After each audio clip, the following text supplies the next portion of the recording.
കൊച്ചി നെടുമ്പാശ്ശേരിയിൽ വിമാനത്താവളത്തിൽ സ്വർണ്ണവേട്ട ക്യാപ്സ്യൂൾ രൂപത്തിൽ കടത്താൻ ശ്രമിച്ച 430.97 ഗ്രാം സ്വർണമാണ് പിടികൂടിയത്.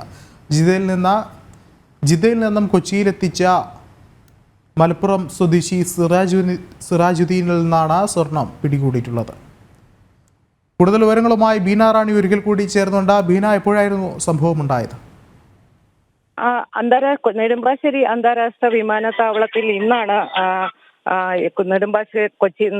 ജിദ്ദയിൽ നിന്ന് കൊച്ചിയിലെത്തിയ മലപ്പുറം സ്വദേശിയിൽ നിന്ന് 430 ഗ്രാമോളം വരുന്ന സ്വർണം പിടിച്ചെടുത്തിയത്. ഇദ്ദേഹം ക്യാപ്സൂൾ രൂപത്തിലാണ് സ്വർണം കടത്തിക്കൊണ്ടുവന്നത്.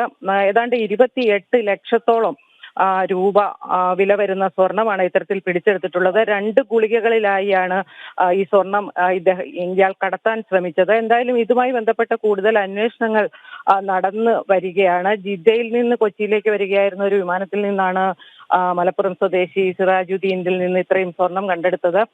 കസ്റ്റംസ് പരിശോധന ആഭ്യന്തര യാത്രക്കാരിൽ നിന്നും ഒപ്പം തന്നെ അന്താരാഷ്ട്ര യാത്രക്കാരിൽ നിന്നുമുള്ള പരിശോധന ശക്തമാക്കിയതിനെ തുടർന്നാണ് പ്രതിദിനം എന്നോണം ഇത്തരത്തിൽ നെടുമ്പാശ്ശേരി വിമാനത്താവളത്തിൽ സ്വർണ്ണവേട്ട നടക്കുന്നത്. എന്തായാലും ഇന്നു മാത്രം 28 ലക്ഷത്തോളം രൂപ വില വരുന്ന സ്വർണം കണ്ടെടുത്തിട്ടുണ്ട്. ഇയാളെ കൂടുതൽ ചോദ്യം ചെയ്തു വരികയാണ്. ഇയാളെ മറ്റാരെങ്കിലും സഹായിച്ചിട്ടുണ്ടോ, ആർക്കെങ്കിലും വേണ്ടിയാണോ സ്വർണം കൊണ്ടുവന്നത് തുടങ്ങിയ കാര്യങ്ങളെല്ലാം തന്നെ കൂടുതൽ ചോദ്യം ചെയ്യലിൽ നിന്നേ വ്യക്തമാവുകയുള്ളൂ. അതുമായി ബന്ധപ്പെട്ട നടപടികൾ നടന്നു വരികയാണ്.